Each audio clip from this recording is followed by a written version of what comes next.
guys, we've been waiting for some Star Wars themed stuff to do the mossy underwater scapes with, and they came in today. Got a good old AT-AT. We've got the Falcon.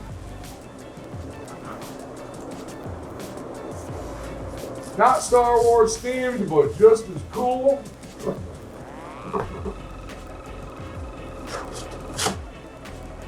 Realistic looking shipwreck. Put it in 2 pieces if you want. Put it in 1 piece if you want. It's not like those tiny little plastic ones you used to get. And what else did we get? Another AT-AT. So we're gonna try escaping some of these, glue some moss or something to this guy, see how it comes out. And if they look good, we'll start carrying some more of this stuff.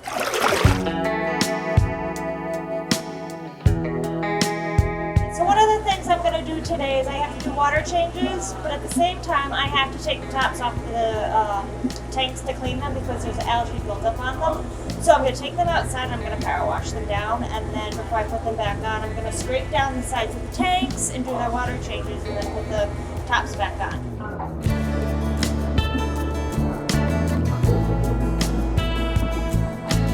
As you see, some are worse than others.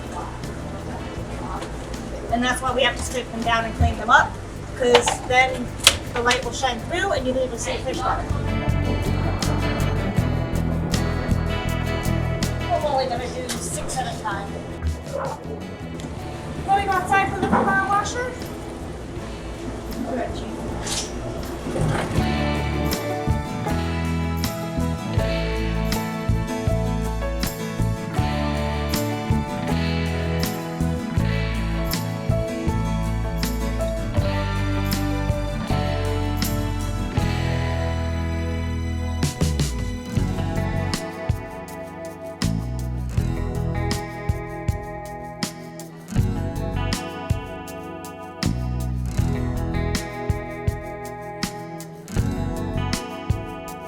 before I put the tops back on, I have to scrape the sides now.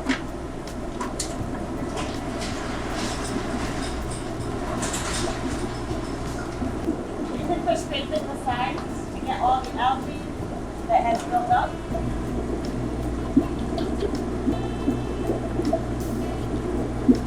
So another thing we have to do when we do water changes is we have to clean the sponge tube and the outside of the sponge, and then we clean the sponge on a day when we're not doing water changes, because you don't want to take all of that beneficial bacteria out of the system all at once. So you don't want to do it at the same time you do a water change. Another thing I do real quick when I'm doing water changes is I look at all the plants and see if they need to be changed out, if they look dirty or not. I try to do them whenever I do a water change, so that way it's done at the same time and we don't really have to worry about each week if it's dirty or not and going through and picking out this plant and that plant and the other plant. It's all done at once. Now you see there's still some stuff inside the tube. And inside this tube, this one you have to get like a pipe cleaner to clean it. This one I have another tool that I use for that.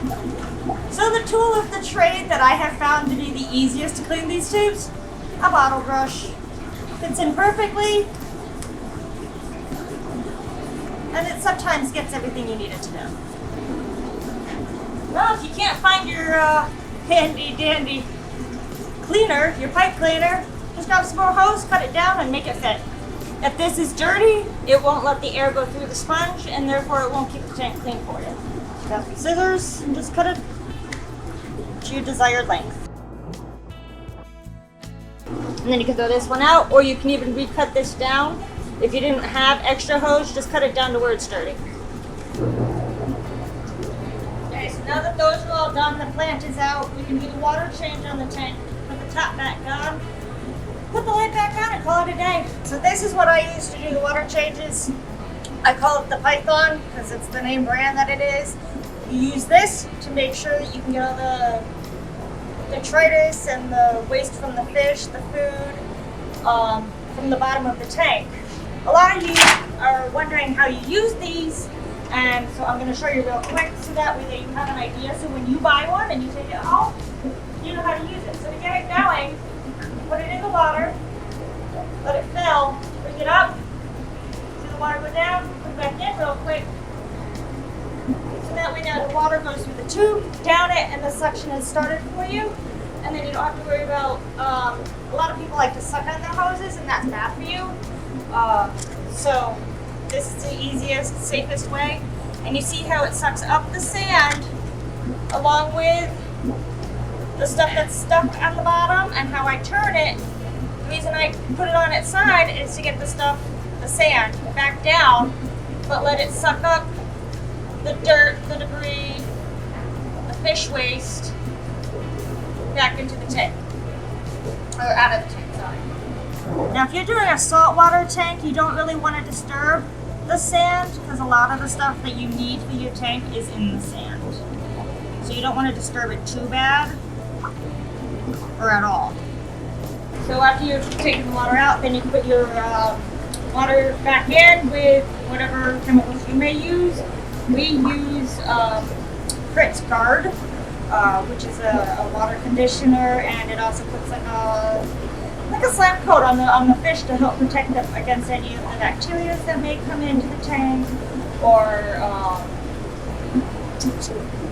any other types of diseases, you know, that the fish may get.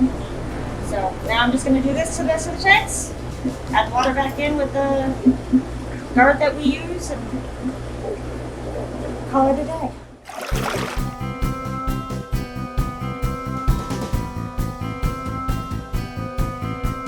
We were having a flow issue in Bob's tank because it is so long and it's a peninsula style tank. We weren't getting any flow down at this end. It was a complete dead spot.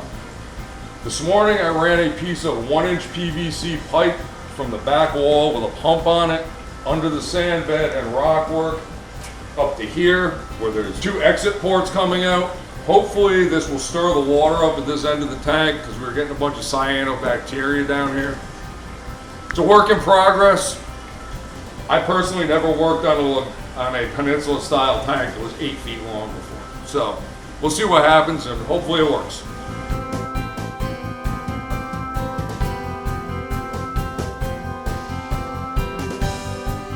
Another thing I'm going to try to do today, we haven't been running a skimmer on this system because it's so low. And I can't get 9 inches of water volume in this sump because the sump size is a little bit too small for the water volume that's in here. So we got to run it a little bit lower because if the power goes out and I got 9 inches in here, we're going to have a flood. I had this old school skimmer in my garage. I got to clean it. It's dirty right now, but I got to make sure it's going to fit first. These old school skimmers, they run on water pressure going in, so it doesn't matter what the height of the water actually is in the tank. That's why I'm going with this model. I got to do a lot of replumbing under here to make it possibly fit. If this doesn't work, I'm going to have to try some other options, but that's what's on the agenda for today. And we'll see if I get it working or not.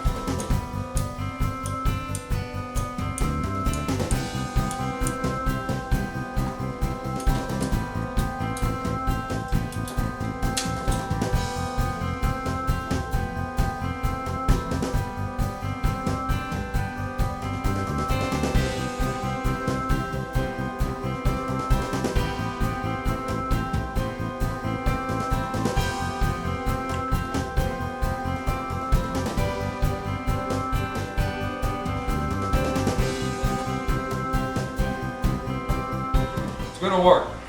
Now I gotta go clean this dirty old thing. This is why you never throw away old equipment. Even if it's outdated, sometimes it comes back into use. This was a very top of the line skimmer about 10 years ago. Works great, it's just you have to use a big pump on it, so they stopped using this kind basically because of power consumption. But for us, it's gonna work out perfectly.